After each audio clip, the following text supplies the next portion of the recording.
This program is brought to you by the Media Liberty Alliance Foundation in cooperation with OBBM Network TV, bringing citizen-led, creative local media to the forefront of local communities to foster a greater understanding of constitutional liberty and appreciation of what makes us truly free, starting with you and me.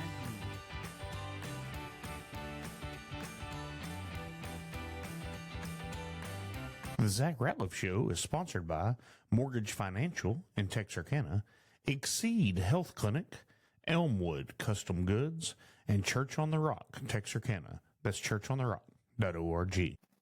Make sure to like and subscribe to the channel. That way you're updated each time fresh content comes out. And thank you for being part of the Zach Ratliff Show.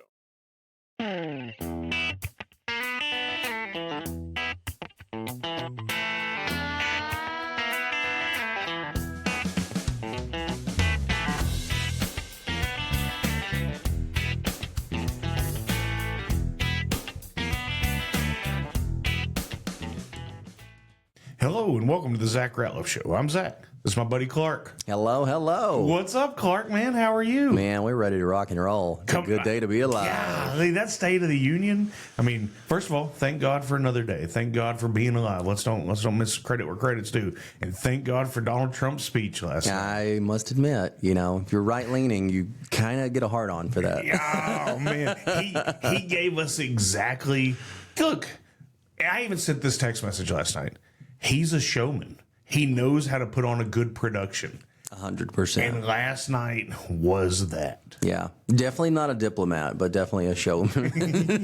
Yeah. Like, you can see Trump, well, just like The Greatest Showman, the musical that came out a few years ago, right? You can see Trump being the guy in the center and, like, orchestrating. And that's what, and I'm all for the show. Like, I like the substance that he brings too. Don't get me wrong. Yeah. But last night, he was no holds barred. Yeah. Well, but he's not up for a third re-election yet. So. Yeah.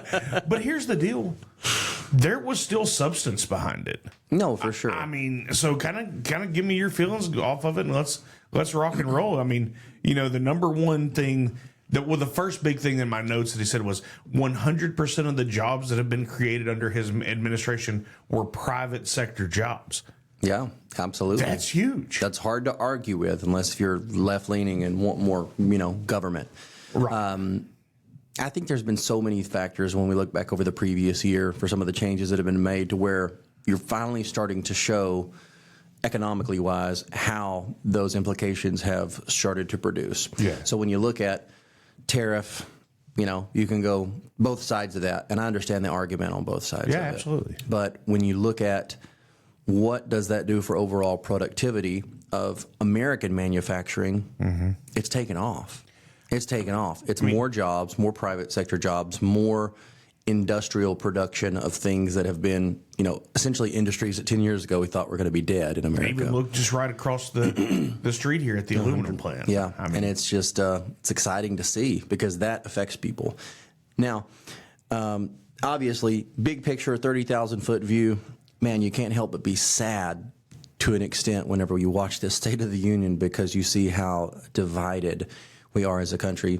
And just like some of our founding forefathers said, a country divided against itself will not stand. Right. And I do believe in that. I think there's some really radical changes that are coming where you have half of the people in America essentially that are representing these their constituents are literally not even standing up when they make statements, which it was baited. I give it. And, yeah. And Trump was being he was being Trump. Yeah. He was being Trump. But when you make the statement to say, do you believe, how did you paraphrase it? Do you believe if you're basically for America, if you're elected that you should put American citizens before illegal, immigrants, a whole host of situations there. But the premise was very straightforward.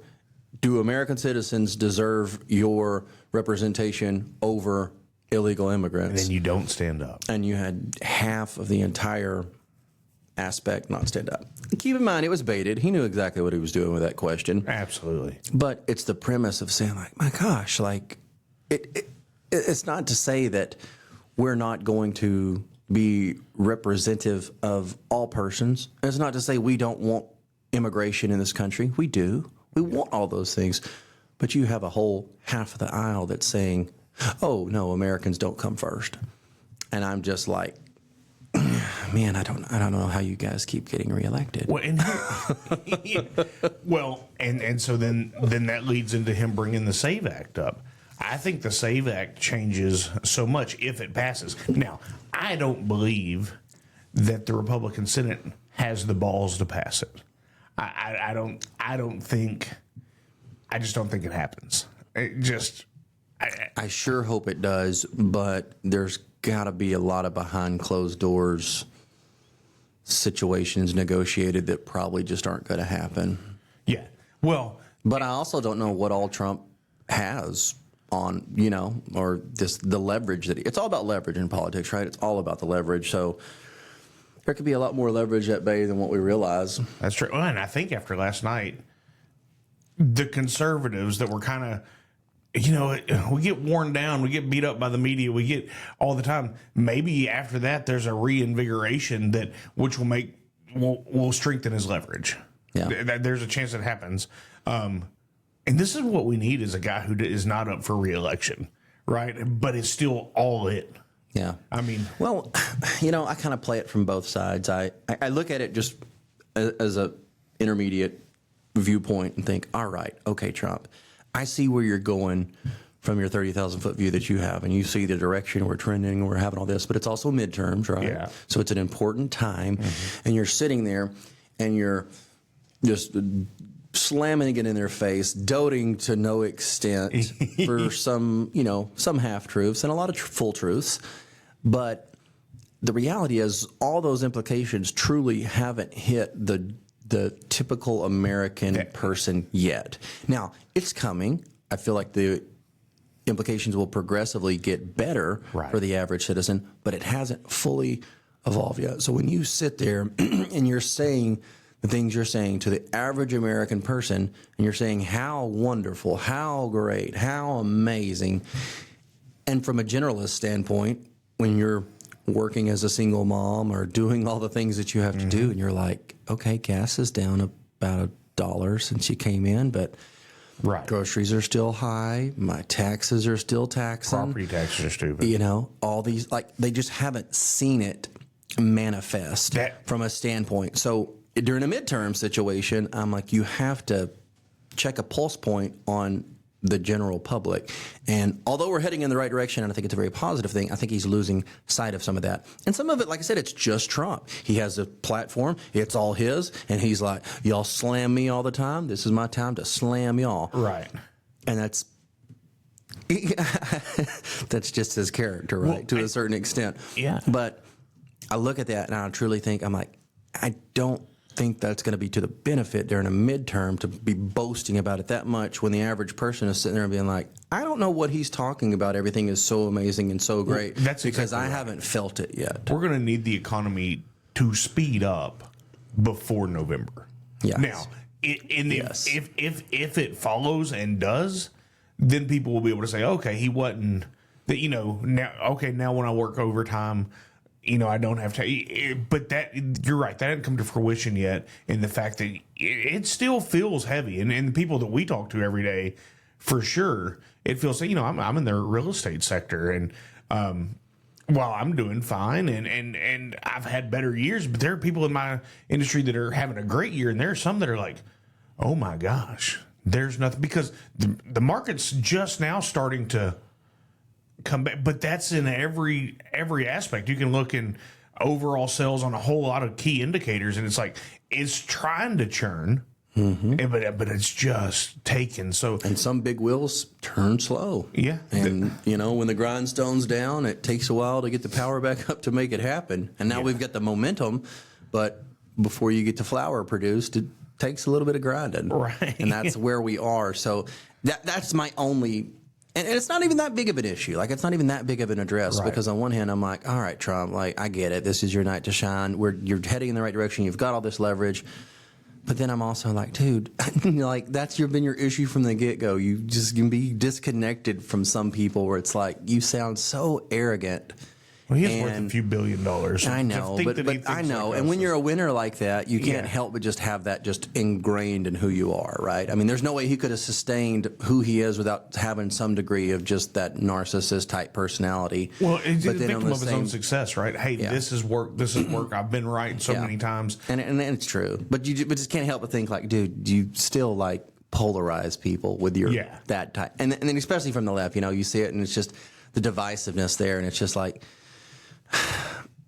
Just fake being nice sometimes. Just fake it. But I mean, you and I are a lot alike in the fact that you like to win, and I can deal with a little trash talk. I can deal with a little, but not everybody can. Yeah, and that's what I think is interesting. One thing though, I felt like he could have. He was over the top on some things, but not very far over the top. Where there was a chance for him to run off the rails and just disconnect with everyone, and he did not. He didn't ramble. He pretty much stuck to his absolutely, which is not, if you watch he didn't do it like a rally. Maybe is what I'm trying to say, because a lot of I don't know how many times I got up. I hadn't read the report this morning because I hate to get up and read about the State of the Union. I watched it. I know what I think. Yeah, right. No, it's ridiculous that everybody's started getting up. That just needs to stop. Yeah. I hope the next president comes in, even if they polarize one step another, and be like, "Hey, even my party, we're going to stop this standing up." But they do it every time for every president. But it's just like we're just gonna stop it. Like even if you're like 100%, like we're beating the other side, and it's okay. Like we have to have some degree of coming together to say we're Americans, right? And this divisiveness, it truly has to stop. And it ain't gonna stop under Trump. He's too polarizing of a figure. Yeah. But I'm really hoping whoever it is up next is going to bring some degree of at least being able to unite on simple fronts where we can make simple statements without polarizing it, and I think get some degree of just being cordial to one another. Yeah, and I agree that's good to hope for that. And I think, look, I even sent this text message to somebody last night, and I said, the Democrats aren't standing. At least the half the Republicans that don't like Trump have enough sense to stand up when they're supposed to. Because half of them hate him, too. Half the Republicans hate him. Oh, for sure. But they're not dumb enough to keep sitting.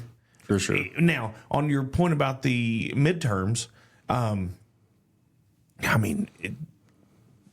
historically, the party in control wins. So, I mean, loses seats and loses control of the Congress. I hope I'm wrong. But here's the problem. The Republicans are so inactive. And he went through a lot of things that he has done. Got rid of the DEI, $2.4 million off food stamps. All the things. There's a lot that's been done. But the Republicans are so used to leading from behind and so afraid of winning at times that a lot of people don't have any reason to go vote for them, to keep them in power, because they're like, I agree. They're like, hey, we had all this momentum, and you lost all your balls, it seemed. Yeah, it's easy. It's easy to talk about it. It's easy to, everybody wants to tell you on day one when they're on a diet, but they don't want to tell you on day 150 when they're like, I don't know if I'm still on a diet. For sure. That's how the Republicans are. This is what we're going to do. Okay, well, here we are a year later. What have we done? Big, beautiful bill. I didn't necessarily agree with all of it, but it's kind of looking like, okay, that I could see where you were going on that. There are different things that are in there. One thing I did like, which some people won't like, is he kept calling the Democrats crazy. And he's like, y'all are crazy. Yeah.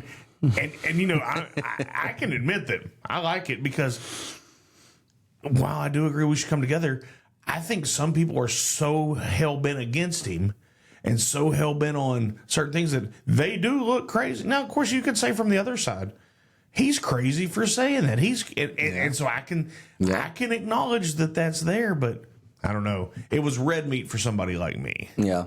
Well, I mean, all this design from the get-go of polarization of both parties is by design. I mean, let's face it, bigger factors at play. And, I did love, I got to admit, the only thing that I was really loving and digging on all the Dem side was the release of files tags that they were all wearing. I was like, oh, yeah, okay. But I have to think, when I've listened to Dan Bongino and, Kash Patel and a few of these other guys that are in the FBI that really had access to that, and they can't come out and definitively say, but people that are hard leaning for truth and the facts they've came out and said what they're able to say, I really can't help but feel like, all right, yes, the American public wants it. Yes, Donald Trump is fully aware of that, but he has got so much leverage inside there with that. And I don't know. That's just one of those areas where it's just like you have to trust your leadership, right? Like everybody else from the outside is like release, and he's like, oh yeah, okay. And you're right. I'm right there with him. I'm like, release the files. Like I'm an American. I can handle it. But on the same time, he knows from a bigger picture. All right, if I release this, then I'm not going to get this person. This person's going to get ousted. We're going to lose this midterm. We're going to make this happen. I'm not going to be able to pass this bill. Right. The left's going to be able to come in and block this and this and this. So it's such a strategic chess piece game, which, keep in mind, on one hand, I'm like, I don't care. We're an American. Handle the truth. Give it to me. Quit the lie. But there's a lot of truth they don't give us besides this. Yeah, but I do feel like it's going to come out at some point during his term. Like, I just refuse to believe he's not going to do that. I think he's leveraging it for as long as possible, and then it's going to come out whenever he's like, hey, I don't have any more leverage on wasn't this. At the end of January they released another 3 million pages. Yeah, but at the same token, it's very frustrating as an adult because, I mean, you saw my new license plate where I was just like, hey, I'm not going to say it online, but it was. I was looking out there. My whole premise of that is we're able to handle it. We're sick of not giving full disclosure to all Americans. On the same token, though, it's like, well, do we need to know all the facts about the CIA and where we have embedded, And the answer is no. Some things I'm just like, you're just right. We elected the officials and we have to let them do their job and respect that they're doing the best thing for us. So from that perspective, I'm like, okay. But then on the whole thing where I'm like, bro, like we literally have had people having sex with children on an island. Like I want them to roast upside down from their toenails. Like I just want them all for pedophilia. I am wanting them all to just suffer, dude, immensely. Their companies suffer and all these things. But I can't help but feel like we'll get there with it. We will get there with it. It's just some degree of leveraged, and I'm hoping after the midterms, all that is disclosed, and because that'll truly be, I mean, that's the point where you lose in your second term. After the midterms, you're like, okay, my leverage is spin up here. I've done everything I can from a truly like game-changing standpoint. But well, and on that point, we're seeing different royal figures from around the world starting to get prosecuted and starting to lose their titles, and so there's enough out there now that. The one thing I found interesting, which is I think why he's not worried about it, of what's been released is Donald Trump was the FBI informant on Epstein. And so, because if Biden had it, because he had these files. If there would have been anything to incriminate Donald Trump, he would have 1,000% years ago would have been at full display. I was talking to and that's just it. I tell my Democratic friends where they try to say, "Oh, Trump's." I'm like, listen, the Dems had all this for 4 years. If Trump would have been in it, he would have never been reelected. Okay, he's clean as can be because they would have used that leverage against him. So make no mistake. It's funny that you say that. I was talking to a former FBI special agent that used to do mob cases and stuff like that, and they're like, you don't understand how clean this guy must be. And they were telling me, like, hey, I've asked around, like, when you come out of construction in New York to have zero mob ties, when you come out, he's like, he has nothing. He's like, it would have come out anything about him by now. So, and that can even go to the Epstein files, is you don't understand how clean this guy really must be. Yeah. And look, if you hate him, that's just hard to believe. Yeah. That's hard for me to believe coming out of, just... Well, I mean, you would hate if you believe the left-sided biased media. You'd hate it to hear all the things and all the assumptions, but that's just, as we know, that's false. That's a narrative that is 100% false. And No, dude. It's an issue. And then Scott Jennings came out. He's on CNN, which I like. He says, moment of the night, Democrats refusing to affirm, this on X, refusing to affirm their allegiance to the American citizens over illegal aliens will be a signature moment of this speech. And like you said, we knew he was baiting them into that. But in the end, it is bad optics. And it's terrible optics. And I don't think, if you look at the electoral map, there are no blue states. There are blue cities. There's enough population in there to carry. If the SAVE Act does get passed, which I'm hoping and you're hoping, and then it changes. If he's got truth to what he said, we must do this now. And if they can push that leverage fast, but it needs to happen fast. Well, we need to quit wasting time on this. That's why you're John Thune. I thought he was a bad Senate, guy to lead the Senate anyway. Of course, I'm not a John Cornyn fan. I didn't vote for him in this election. Because it's all about, here's the problem. I think most people go to Congress, whichever house, with good intentions from either side of the aisle. I'm going to go do what my principles. But when you get there, man, I believe it's just, and swamp's so overused, but I believe it is the ultimate succubus. It just takes you in and makes you who you want it. And if you don't pay to play, or do you ever listen to Tim Burchett?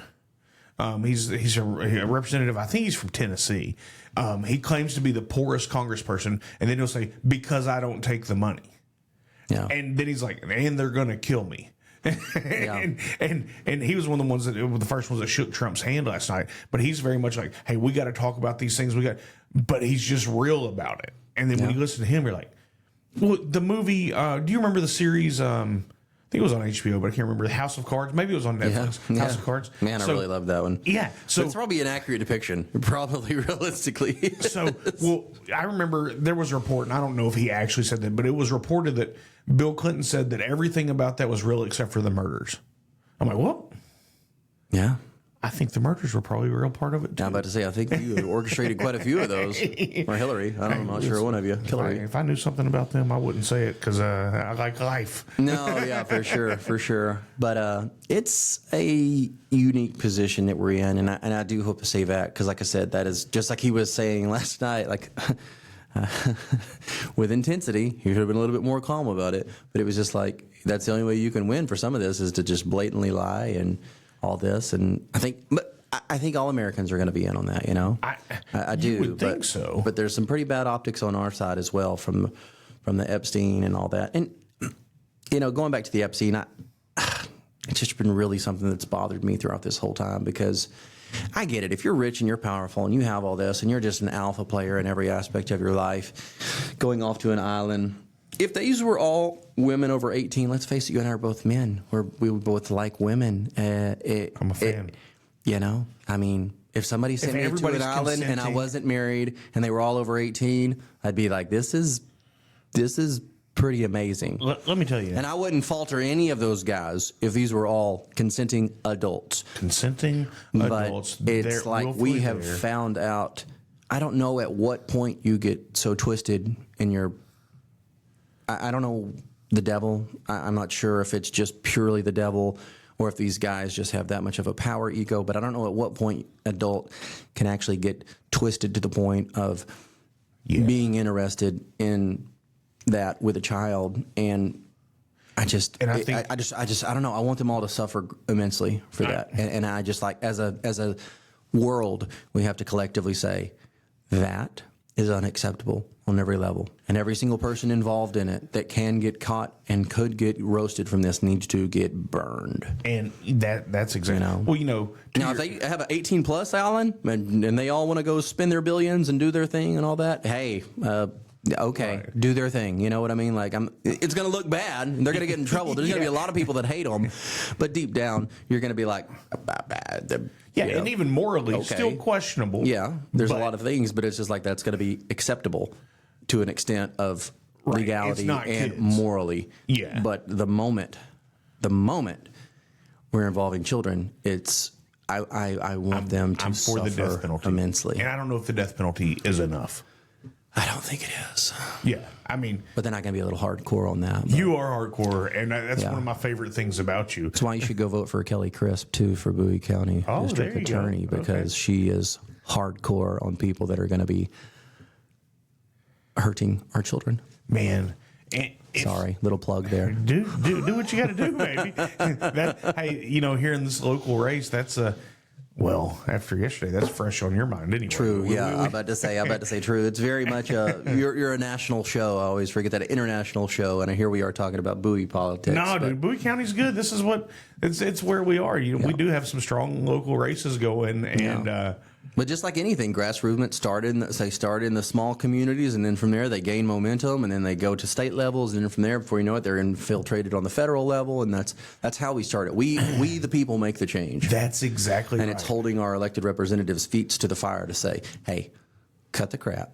This is how we're going to do And it. that's why you need strong local leadership. Even like, I'm running for a precinct position here, and then they get with the county guys. And if your local reps don't do what they're supposed to, you're allowed to let them know. You're allowed to withhold funding. You're allowed to not let them get on the ballot. You can censure them. You can have the state. And then that's how the people maintain control. We don't just let these animals go run wild and do whatever they want to do and wind up on some island, right? I mean, we're supposed to be in control. That's the beauty of it. So, no, I think local always matters. Golly. Well, on a not local thing though, but on the Trump umbrella, there's so much that he didn't cover that I wished he would have. He talked about Venezuela some, but there's so much happening behind the scenes. Then he talked about the Mexico thing. So I kind of want to talk about both of those. Mexico's falling right now. To the cartels. Okay. So we're watching that. I had some people I know that were supposed to be in Puerto Vallarta next week, and obviously that's not happening. You're watching the cartels run rugshot through there. Then as of this morning, all over X and a few other websites, Cozumel's falling. Cancun is putting out warnings. Like, that's not good. Yeah, but it's going to be hard to launder all that money. Well, and it's funny you say that. So then you have, and he talked about it last night, and being in the real estate sector, starting March 1st, corporations can no longer buy residential houses with cash without it being reported. Okay, which is a big segment, even in our area, of these companies coming in buying 20, 30, 100 rentals, not needing a loan, so nobody's reporting how much real estate they're picking up, and then they're doing it with cash, and they can turn around and sell them and clean the money. And I'm not saying that they're all doing that, but there's definitely a reason. And all of a sudden, that's going away. If you are doing that, be sure to call Zach Ratliff at Elite Realty. Yeah. I mean, if you need an agent, if you got some stuff to unload quickly, I'm your guy. Then you're really okay with it. You're like, okay. Right. But that's right. But, so we've got that. So he talked about that last night. But I think this all plays into taking power away from those who aren't supposed to have it. You've got the Mexicans, and they're losing their power because the government's been in on it with the cartels.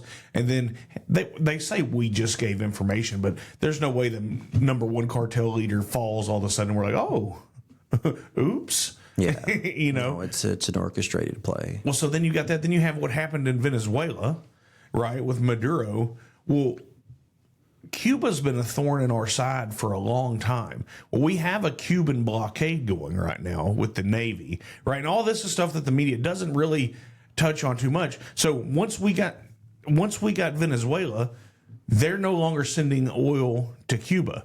But once we got Venezuela, Trump let the know, hey, you're not sending any oil there either. We're going to come get you.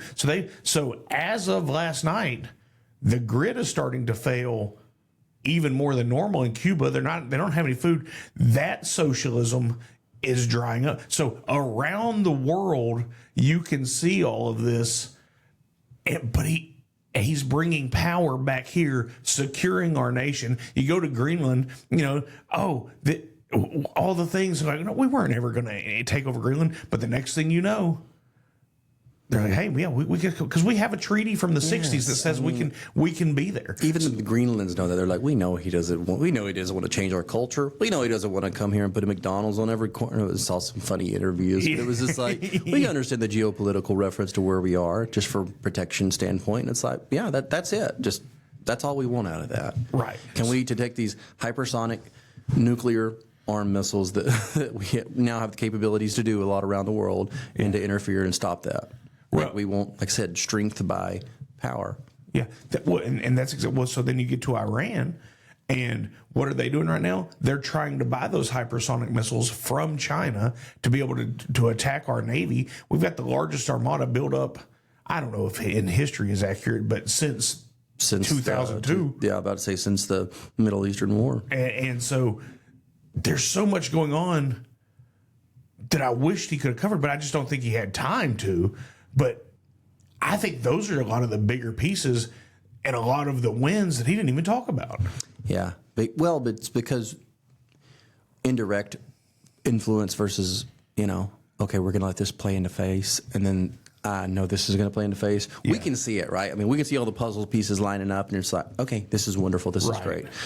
But you also don't want to have direct influence. So it's like, oh, we're really in charge of it. But at the same token, you just look at Mark Rubio last night when it comes to China and Cuba and all that, and you're just like, oh yeah, he's a dude. He's a dog on the leash. Like he is doing his thing in regards to that, and I'm excited to see where that takes us and how fast that cookie crumbles. Because you are right, like the blockades are in place. There's all that, and you're just like, at what point does that implode on itself? Given population dynamics and supply chains, like it's got to be soon. I'm thinking, it's got to be within 6 months. I would suspect, especially when it comes to Cuba, because if they don't have Mexico and they don't have Venezuela, yeah. But the entire Mexican dynamic is it's complex. I mean, it's complex because historically, when you look back at how the U.S. has used Mexico and the cartels and how we've orchestrated that power struggle from our control and how we've orchestrated the dynamics of that, you still have to have boots on the ground to do your job and to get all that. And you still have to do it through the dirty mechanisms as to how they've had to do it. But when they start changing up power structures and not just, we're putting in a new regime that's going to influence us one way or another, truly what Trump's wanting to do is change the power structure to more of a dynamic aspect where it's like you are going to have some severe economic improvements throughout your entire system is the big picture for what we're trying to do for this country. Right. And it'll just be interesting to play because the time of the cartels is limited. Well, yeah, that's exactly. Well, and I even said it on this show. I don't know. Maybe it was this week. Maybe it was last week. I can't remember when. I talk a lot.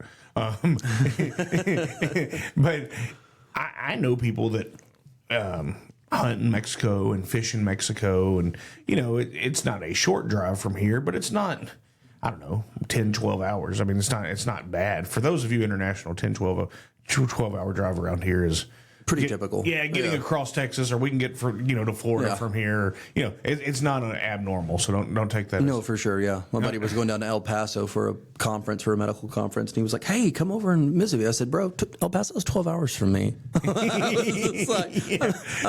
I'm not just coming down to see you in El Paso. He was like, "Oh gosh, that state's big." I'm like, "Yeah, it's really big." Yeah, we used to have some people that had a house out in. Really Central Texas, but West Texas, and people be like, "Hey, we're going to be da da da." I'm like, "Yeah, we can be there in a mere 6 hours." I know. And it's only 2 turns, but it's 6 hours away. Yeah. But that whole thing going into Mexico is, they go through the customs or whatever, and then you have to check your guns, and then there's a way to do that, and and it's legal. There's a legal way to get your rifles or whatever in there, and then once you go through all that, then you get 5 or 10 minutes inside of Mexico. Then there's another stop. Oh yeah, and then there's that guy. Then you slide him $200-300. Then he gets on the radio and he says, "Hey, whatever," in Spanish, and then next thing you know, you're passing another stop, but they're just waving you by.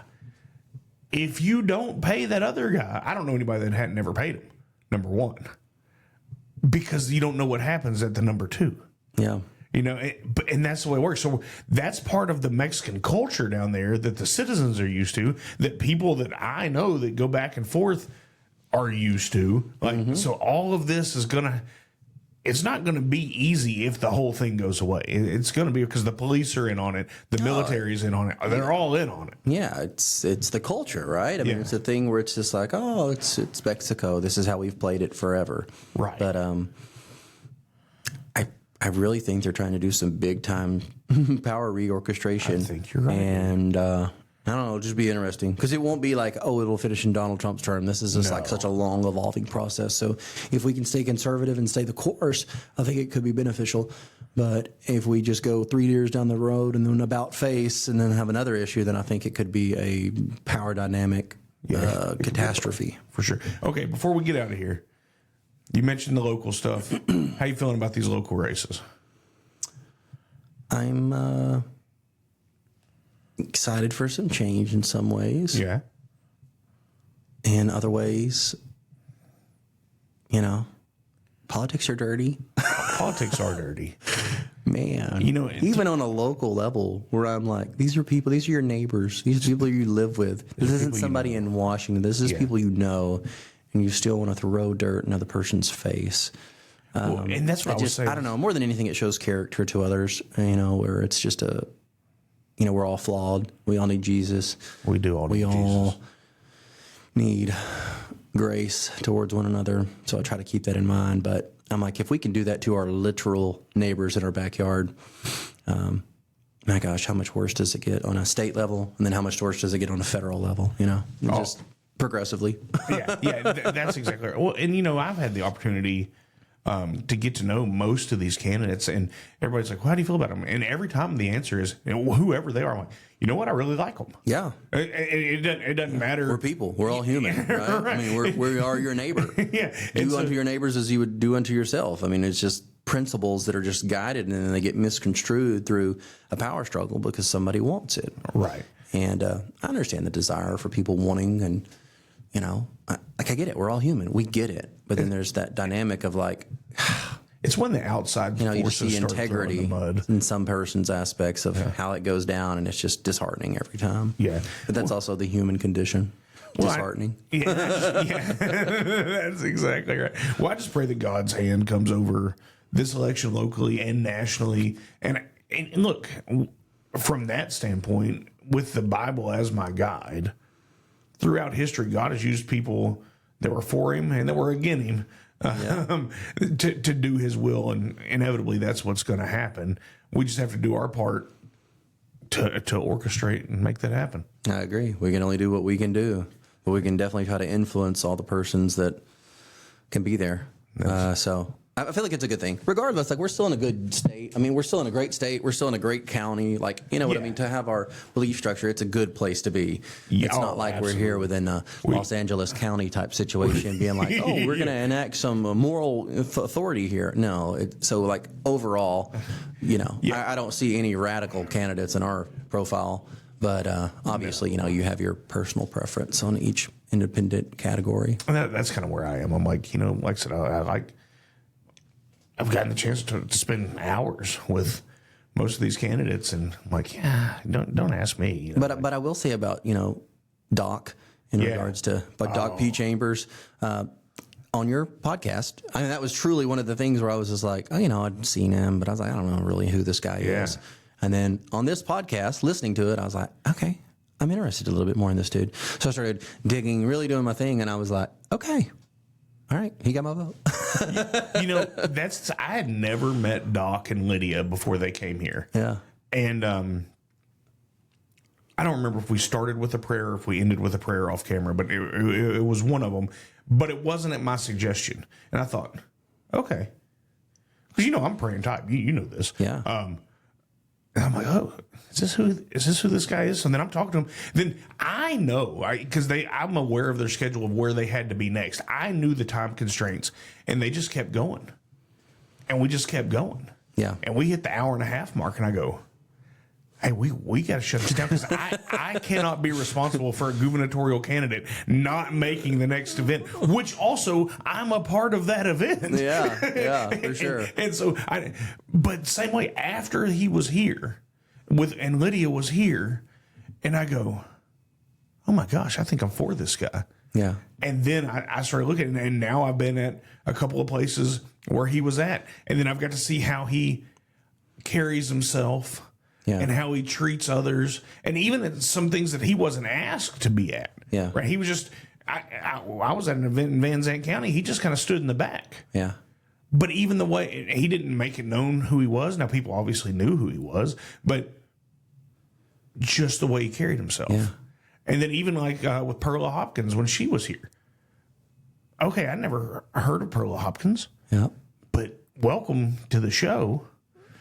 And the kind of the same deal. And the cool thing about with Doc was, I don't know, it was a month later after being on the show, I look up and he's on the show with Steve Bannon, and he's getting interviewed. And then he gets interviewed by Alex Jones, and I'm like, hey. The only issue I have with Doc is that he hasn't put a ring on Lydia's finger yet. There's